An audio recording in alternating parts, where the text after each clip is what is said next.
Welcome to episode 37 of Sharing Life Lessons. This is season 4. We are one spirit, one heart, and together we are creating a library of stories. I am your host Hamidah, and I want to bring you stories because stories inspire, stories teach, and stories heal. Listeners, I dedicate this episode to the Thanksgiving holiday that we all are going to be celebrating tomorrow, albeit a bit differently this year. It's going to be with just our immediate families, but so be it. We are all going to make the best of it. I hope everyone's going to find a virtual way of connecting with your extended families and your friends to express gratitude and give thanks just like I am planning to. Before we go any further with this episode, I would like to play a clip for you of monk Gaur Gopal Das. He is a wonderful storyteller, and let's listen in his words, his perspective of Thanksgiving. I came to London Heathrow once. I came to the immigration officer. He said, "Are you married?" "I'm a monk." He said, "No, I was just cross-checking just in case." And then he said, "Can I ask you another one, please?" I said, "Yes." He said, "Are you not missing anything in life?" I said, "Of course I am." He said, "What?" I said, "Problems." You know what? He loved my answer. Believe me, hand on my heart, he stamped my passport, and as I'm walking out of the gate, he put his hand on my head, blessing me, said, "Son, remain like this. Son, remain like this. You will never have to go through any issues and your problems in life." But as I walked through the gate, I turned to him and told him, "Look, gentlemen, I must tell you something. Don't think that me as a monk is free from problems. Anyone who lives in this dog-eat, dog-live world, as they might say, or anyone who lives in this world full of rat race and pressures, whether it's you who are a student studying, or one of you corporates or business people who's working, or married man or lady who's kind of dealing with family life, or myself as a monk, we are all subject to our own pressures. We are all subject to our own stresses. We are all subject to our own individual worries and anxieties. Just the flavor is different. Just the flavor is different. Problems. You have yours, I have mine. And we all go through them, don't we? Oof. What do you do? What do you do? No one's life is going to be perfect. But we can choose to make our lives happier than what it is now. Will you ever find a perfect guy or a girl? They say a perfect guy is a guy who never fights, who never flirts, who never cheats, who never lies, who works hard, who takes care of the kids, who brings a big income home, who's very romantic, who's very loving, who's affectionate, and who doesn't exist. There's nothing like a perfect partner. There's nothing like a perfect house. There's nothing like a perfect job. There's nothing like a perfect life. We can't have a perfect life. We can definitely learn how to have a happier life. It's not the happy people who are thankful. It's the thankful people who are happy. And it's quite amazing. There's so much in life to be grateful for. It's very easy to say a thank you. Harder to mean a thank you. And hardest to live a thank you. No big deal, say a thank you. Thank you for your talk, sir. Thank you. Do you even mean it? Better than just saying it is to mean it. And better than to mean it is to live it. And living a thank you is reciprocation. We give back. We serve. Believe me, life will be different.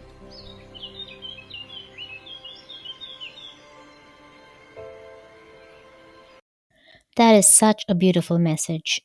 And since I am saying this aloud to all of my listeners, I will be obligated to do this.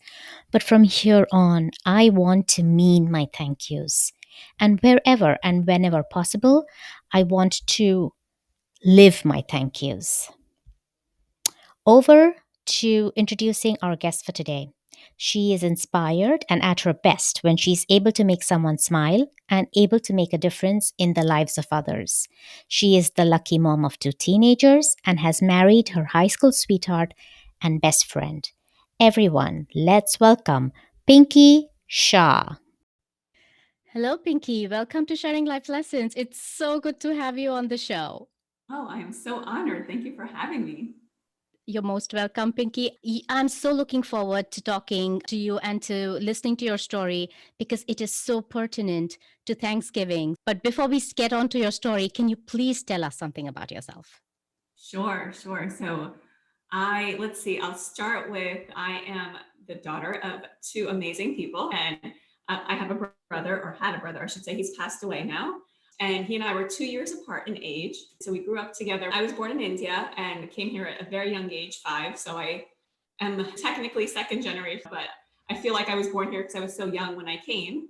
But I did see the hardships that my parents went through and such, right? And settling into a new country and what they did for us. So it definitely a lot of lessons learned along the way. And I went to pharmacy school, was fortunate, met my husband in high school. So I was able to marry my high school sweetheart, which is a blessing, a huge, huge blessing. And then, went to pharmacy school, worked in corporate life for a while, and then changed paths and joined my father in the family mortgage business. So then I went down the mortgage route, complete different direction than what I ever had done, big, huge risk. And it was the best thing that I ever did, though, because now I love being in the mortgage world. It's just amazing to be able to help people fulfill their dreams of home ownership. And really what's even better than that is I found that mortgage has become a conduit for me from which I get to reach so many people. I've recently discovered that my life's purpose is really to be a shining light that does magical things to inspire the greatness in myself and in others. And so with what I do at work, I make sure that every single human being that I get an opportunity to interact with, I'm able to spread some sort of sunshine into their life as a result of it. So it's really exciting, and it gets me pumped up and excited to always be learning and growing and contributing to other people. And I can't believe I didn't mention my children yet, but I am the mother of 2 high schoolers, so 2 teenagers. So they keep me on my toes and keep me learning and growing all the time as well. First of all, that's a beautiful purpose. I love your purpose. So, even before we get on to your story, I'm going to ask you how you found your purpose. But before that, to the listeners, all of Pinky's links are going to be in the show notes in case you need to reach out to her for any of your home mortgage purposes or just to get some shining light in your lives because that's her purpose. So use her for that. Absolutely. And from a mother of teenagers to a mother of teenagers, I know exactly what you mean. So do tell us, how did you find your purpose? It's been a long journey, Hamidah. I would say I started my personal development journey. I'm not sure how many years ago at this point, but at least 5 or 6 years ago when I started going deeper, and I started with this Landmark course. I don't know if anyone's heard of Landmark Forum. Have you heard of it? I actually have. And the reason why I heard it is because one of my previous guests in my show told me about Landmark. Yes. So my husband heard about it from one of his business friends, and then he did it and then told me that I had to do it. And after that, I've gone through their whole curriculum for living. And we've had a lot of family members that have done so as well. And that really opened my eyes a lot to just deep introspection and being really purposeful in my life. I've always been an ambitious person, always been a goal setter.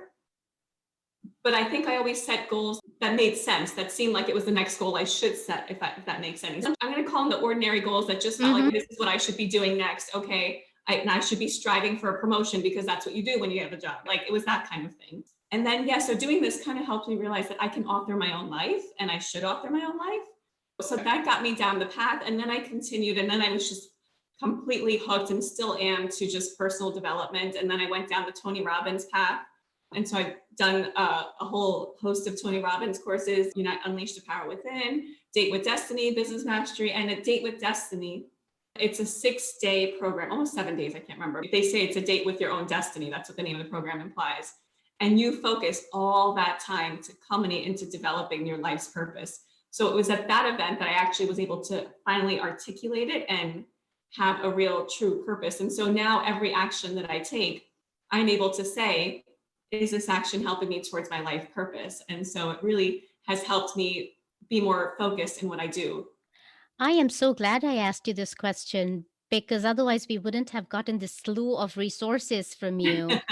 Please give them to me because I'm going to put them in the show notes so that listeners can also go to any of these courses or seminars. Thank you for that. Oh, you're welcome. Yeah, I can't recommend enough how important it is to invest in yourself.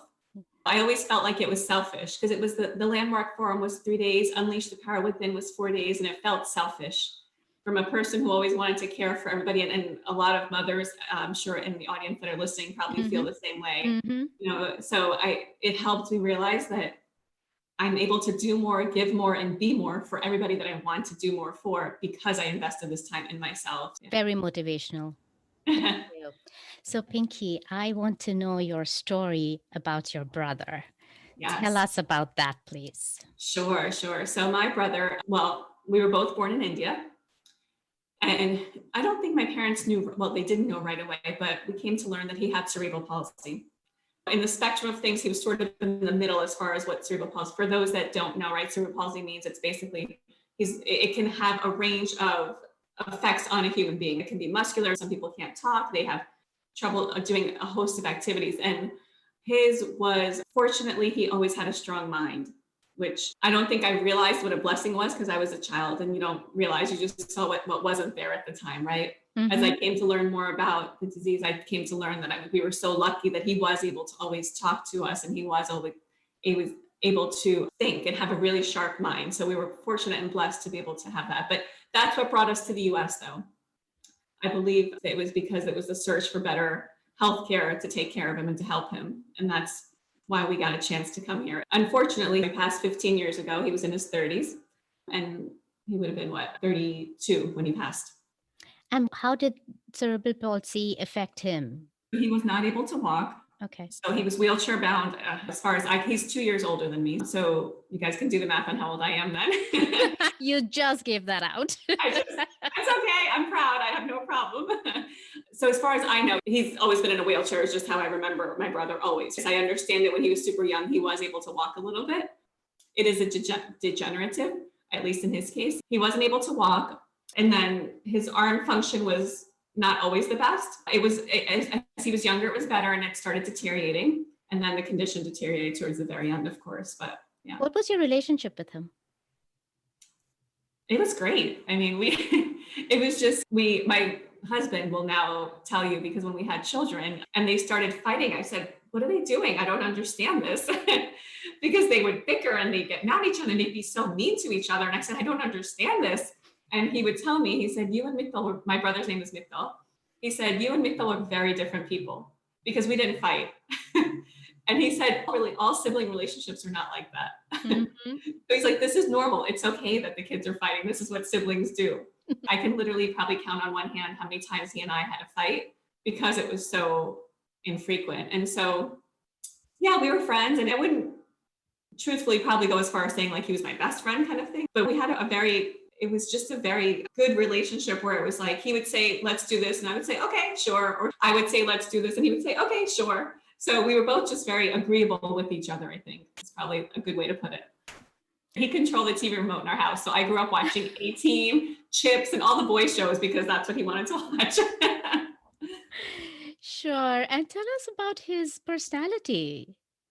He was super giving, super, super giving. My mom tells me the story, and I don't remember it because I have a poor memory and I was young. But when we were in India, she remembers very fondly that when I guess we went to school and sometimes we would get candy or some sort of treats or something, and he would come home with them and share them with me, and then he would have it. So he wouldn't eat it until he brought them home. And I always got first dibs to not only would it wasn't like, here, you can have the ones I don't like. I got to pick which ones I liked first of the candy that he got home from school. Whereas most people would never have shared it with their siblings. But I always got first dibs. Yeah. I was one of them. I never shared. Yeah. I hoarded my chocolates and candies. Yes. Yes. Yeah. Even as we were like teenagers, and I had this strange obsession with wanting to be the first that did things. Like if there was like a new t-shirt, I wanted to wear first. A new toothpaste, I wanted to be the first one to use the toothpaste. Really silly. But he would get new clothes and they would be huge on me, but I would Mhm. still want to wear them first and he would let me. Oh, that's nice. So, yeah. That's nice. So you did say that his life has taught you and his life has had an impact on you. Of course, how could it So not, right? Every sibling does. Everyone. absolutely. And especially with someone who is so giving, even from the limitations that he has. Yes. Would really like to know what kind of impact he had on you and what were the life lessons that you learned from Sure. your relationship with him and from him as a person. Sure. So one of the things that a lot of folks say about him is that he was always smiling. A lot of people, especially once he passes, right? Of course, everyone tells you all the good things about a human being, which, was a reminder to me, by the way, that I should tell people good things about them to them while they're alive. Because hearing all the wonderful things about him when people pass, it was very sweet. And I'm like, oh, it would have been so nice for him to hear that. By the way, that is life lesson number one. If you know anything about someone else that is positive, just let them know that. Even if to pick up the phone, pick up the phone. If you're meeting them, just tell them because you're so right. Yeah, even text them, honestly, like, hey, that was a Yeah. very helpful conversation. Thank you. Yeah. So I find that I do that a lot more now. And sometimes I'll even go back. I was in shop buying groceries. I was picking out a cheese or something. And the woman who works in the cheese section, she came up to me and said, you should get that one. It's better. It's blah, blah, blah, something, whatever it was that she said about it. And I said, thank you. And then in my mind, I started thinking, wow, this woman, that's the second time. I remember once before I was trying to pick out a cheese and I didn't ask the question, but she came to me and said, you look like you need help. What can I do for you? So I actually went back to this woman. I started walking away to another section. And then I was thinking this in my head. And I said, well, why don't I tell her this? So I actually went back to her and I told her, I said, excuse me, I just want to say thank you because this is the second time you've proactively helped me. And it means a lot to me that you took the time to do that. I could tell that she doesn't hear that often. People don't take the time to say. I'm sure you made her day. Yeah. So that's definitely a huge, huge lesson that he's taught me is say what you want to people when you have the ability to say what you want. Yeah. And let them know if they're making an impact on your life. Yeah.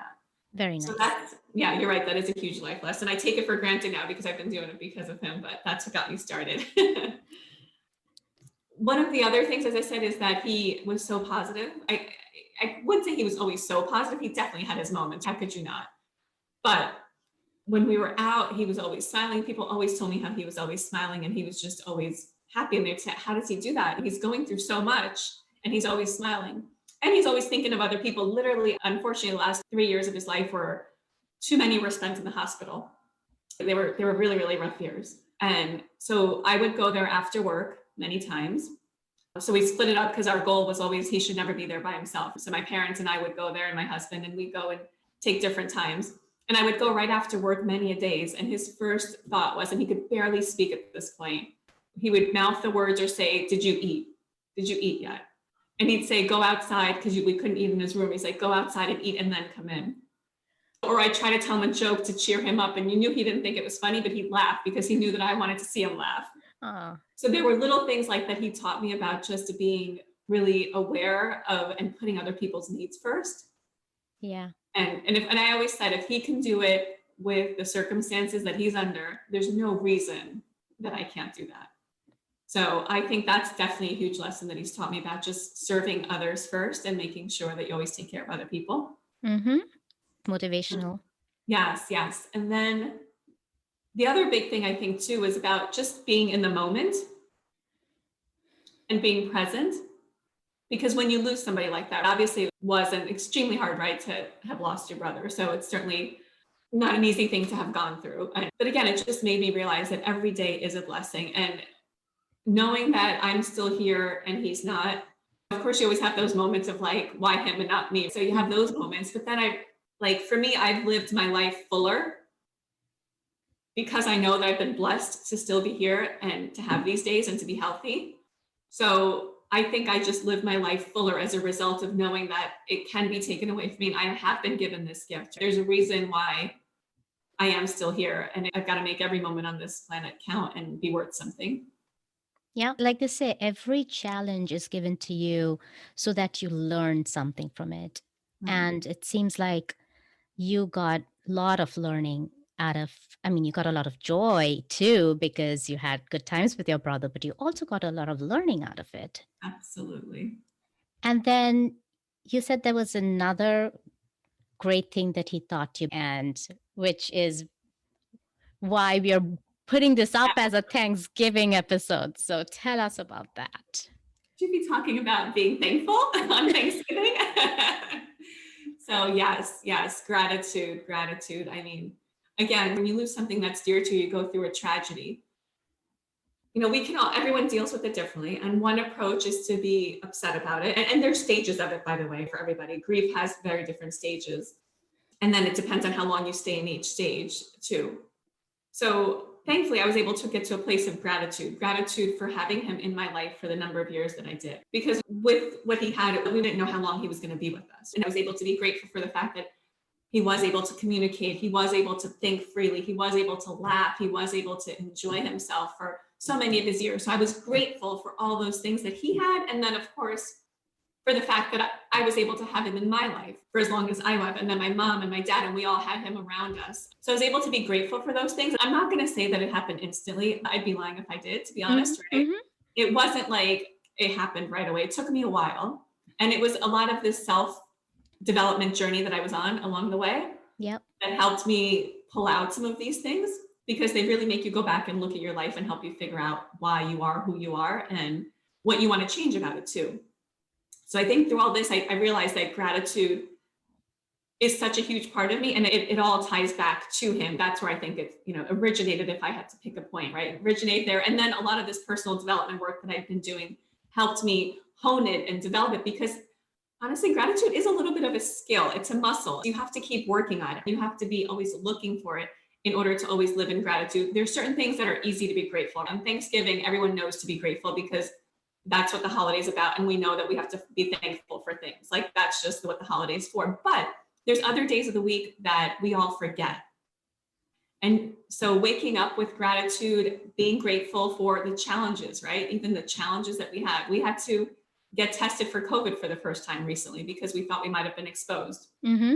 So at that moment, and it came back negative, thankfully, but when it happened, we went into quarantine for a little bit, and it happened right at Diwali time. Mm-hmm. So we had to cancel the little few plans that we had. And for a second, I was like, oh man. But then I said, well, you know what? This is a good thing. So one of the lines that I love is, this is good because. And I read this in a book, but it's even when something that's a challenge or an obstacle happens, this is good because. So I like that. Yeah. I really like that. This is good because. So we had to get COVID tested, cancel all our Diwali plans. This is good because it taught us that we still have to be safe, one, right? Because I don't know about others, but for us over the summer, we got a little bit less careful. And two, it was good because now we got to experience what other people have experienced with the testing. So now I can relate to more people that have gone through the testing and gone through this process. And it was good because, remember, I said I have 2 teenagers, and I think it's important for them to see some adversity in their life to be able to have this. We're fortunate they've lived a very blessed life, and knock on wood, I continue to hope that they do. But if this was a way for them to be exposed to, hey, life isn't always going to be perfect, and it's not always going to go the way that you want, there's a lot for us to learn from that. So that's why it was good. That is such a good way of looking at it, because that's exactly how I see it too. At times, I feel bad for them because my son is a senior in high school and he's not able to experience what normal seniors do and what normal senioritis is, etc., etc. But on the other hand, I'm thinking exactly what you're thinking. If this is an adversity that they are being forced to live, and if they can gracefully come out of this, then there is very little in life that they're not going to be able to gracefully come out of. Yes, exactly. So I heard you say that you wake up in the morning and you're grateful. What other ways are you being grateful and also assisting others to be grateful? Sure. Many years ago, my husband got me a gratitude journal. Don't do it every single day. I had the habit of doing it every single day for some time, but I do write in a gratitude journal. So I do that. I do start my day. I try to step out of bed in the morning and just think about what I'm grateful for. And sometimes it's as simple as I'm grateful the sun is shining. I'm grateful that I'm able to wake up healthy. I'm grateful for being able to take this step out of my bed, right? Because again, especially having lived with my brother, being able to walk is a blessing, and knowing that I have full function of my body is a blessing. And so I do every day try to wake up and think about what I'm grateful for as a starting place.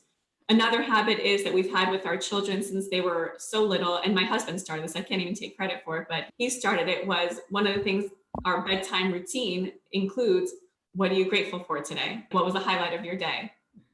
So we do things like that to try and make sure that gratitude is a part of our life. And just like anything else, Tony Robbins say this, right? Where focus goes, energy flows. So if I focus on gratitude, I'm going to find more things to be grateful for. If I focus on what's wrong in my life, I'm going to find more things that are wrong. You know, if, oh my gosh, I'm having such a bad day, this is wrong, this is wrong. If you have that type of language with yourself, you will find more things wrong. It's just what happens. Yeah. If I'm so lucky that Hamidah asked me to speak here today, what a blessing that was. I'm so lucky that I got to go exercise this morning. I'm so lucky that I was able to make lunch for my son. If I focus on those things rather than, oh, I have to make lunch and I have to go do this and I have to do, that would be a different approach to my day. And I would have a different way of behaving and everything. So that's one of the ways that I do it for myself. And then how do I spread it was the second part of your question, right? And I think part of it isn't just conversations. So when people tell me things, I do say intuitively, oh, how lucky you are that you got to do that. And then right now, so last year I started, during the month of November, I do a gratitude challenge on my social media. So every day I post a video of something that I'm grateful for. And the intent is it's not just on Thanksgiving that we should be grateful. So I've been doing a gratitude video every single day for this month. And I actually like those videos so much, which is exactly why I wanted you to be a guest on this show. So yes, definitely tell us more about that. And I will put a link on the show notes as well. Sure. Okay. So I post a video every day on Facebook and Instagram. And it's silly things. Yesterday, I think I said I was grateful for the warm weather because it gave me a chance to get outside and play with my son and go for a walk with my husband. So like, it's not huge things really. And it's a way to look for those little opportunities to be grateful. And so then I decided, why don't we take this further? I mean, then we met because of VIVA, right? It's a volunteer organization that you and I are both a part of, and you for much longer than I am. And the organization is pretty amazing because it's helping empower and educate. Those are the two words that caught my attention about what VIVA does. Mm-hmm. And VIVA's on this kick right now to raise a certain amount of funds before year end. So I thought that's important. I want to help this cause.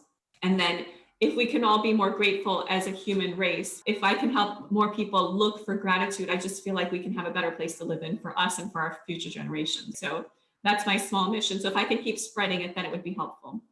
Now there's this gratitude challenge that I put out to other people.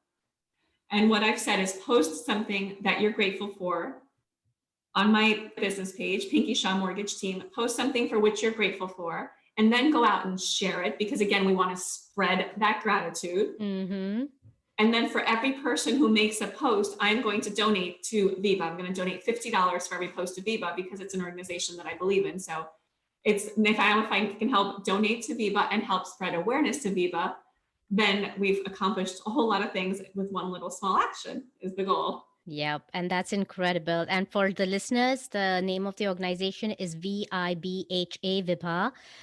And it helps, like Pinky said, little children for their educational needs. And these are the really poor children who can't afford even daily food. So, Pinky, thank you so much for doing that challenge. I thought it was very creative. All of these are going to be in the show notes. So if anyone wants to take the challenge, please go ahead and do that. And then I would love it, please. We'll keep donating, so please post. Yeah, and Pinky has no limit in her donation, I heard. So yeah, definitely keep taking that challenge. And also, Pinky, thank you for trying to create a wave of gratitude.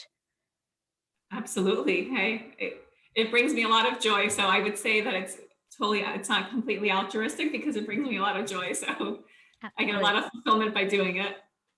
Thank you very much for doing that. Thank you for doing that for the world. Thank you for being on the show. And thank you for sharing your lovely story about your brother. Thank you so much. It's been a pleasure. I appreciate it. Thank you. And thank you for doing what you're doing, Hamidah. Impressive work. And I'm so proud and happy to to know you and for the work that you're doing here. So thank you. Likewise. Thanks. Listeners, I hope you enjoyed listening to Pinky's lovely story as much as I did. Before I am able to talk about my big takeaways from Pinky's life lessons that she shared, I want to tell you a bit about the organization called Vibha, where Pinky and I both volunteer, where we are affiliated with, and where we both met. Vibha's mission is to ensure that every child gets his or her right to education, health, and opportunity. Its mantra is educate, enable, and empower children in need. Currently, Vibha supports 23 projects in India and 7 projects in the US, and it is a 100% volunteer driven organization. To learn more about how you can get involved, please go to vibha.org, which is VIBHA.org. And now, here are my big takeaways from the discussion today. 1. If someone makes you feel good, then let that person know that when you have the ability to do so. 2. Be in the moment and make every moment on this planet count and be worth something. 3. Where focus goes, energy flows. If you focus on what is wrong, then more wrong things will emerge. But if you focus on what is good and right, then that is what you will attract. Lastly, and most importantly, be thankful and keep smiling. This brings us to the end of this episode. I want to wish all my listeners, from me and my family, to you and yours, a very happy Thanksgiving. I will bring you another episode of Sharing Life Lessons next Wednesday. Until then, be happy, be safe, and be well.